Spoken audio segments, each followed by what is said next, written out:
अस्सलाम वालेकुम, welcome back to our channel. आज मैं आपको अपनी वीडियो में बताऊंगी कि कौन सी ऐसी खुराक है जो हमें ड्यूरिंग द प्रेगनेंसी इस्तेमाल नहीं करनी चाहिए। लेकिन वीडियो का आगाज़ करने से पहले मैं आपको बताती चलूं कि हमारे यहाँ हर तरह का मर्दाना और ज़नाना इमराज़ का इलाज किया जाता है। हमसे अपना इलाज करवाने के लिए या हमारी अदवायात घर बैठे पार्सल हासिल करने के लिए या किसी भी कंपनी की अदवायात और जड़ी बूटी घर बैठे हासिल करने के लिए आप हमसे व्हाट्सएप पर रब्ता कर सकते हैं। अब मैं वापस आती हूँ अपनी वीडियो की तरफ।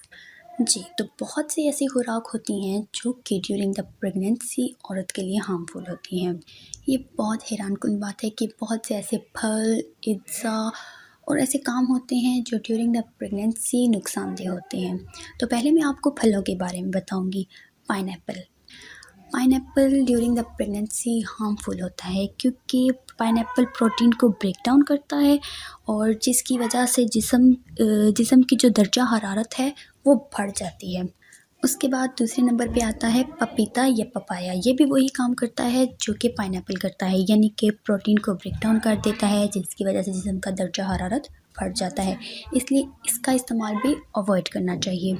उसके बाद आ जाती हैं डेट्स यानी कि खजूर में न्यूट्रिशंस पाए जाते हैं, इसलिए खजूर का बहुत ज़्यादा इस्तेमाल बिल्कुल भी नहीं करना चाहिए ड्यूरिंग द प्रेगनेंसी। हाँ, इसका आप थोड़ा इस्तेमाल कर सकती हैं, यानी कि आप डेली एक खजूर का इस्तेमाल कर सकती हैं क्योंकि खजूर में लेटिक्स नाम का एक एंजाइम पाया जाता है जो कि बच्चेदानी की क्वेसीन को ख़त्म कर देता है, जिसकी वजह से बहुत सी दर्दें स्टार्ट हो जाती हैं।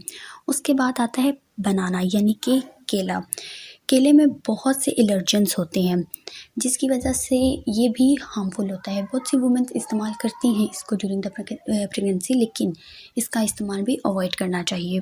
ये तो हो गए फल के बारे में। अब मैं आपको बताऊंगी दूसरे अज्जा के बारे में, जिसमें आती है सबसे पहले नंबर पे फ़िश का इस्तेमाल बहुत ज़्यादा अवॉइड करना चाहिए ड्यूरिंग द प्रेगनेंसी। ख़ास तौर पे प्रेग्नेंट होने के स्टार्ट के मंथ में 2-3 मंथ में तो बहुत ज़्यादा इसका अवॉइड करना चाहिए क्योंकि फ़िश में मरकरी पाई जाती है जो कि बच्चे की ग्रोथ के लिए हार्मफुल होती है।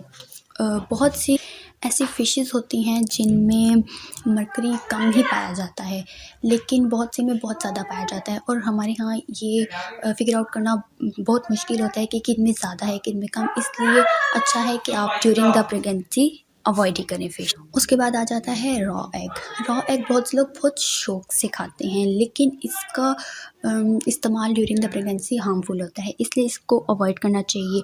रॉ एग को, रॉ मिल्क को यानी कि कच्चे दूध का भी अवॉइड करना चाहिए।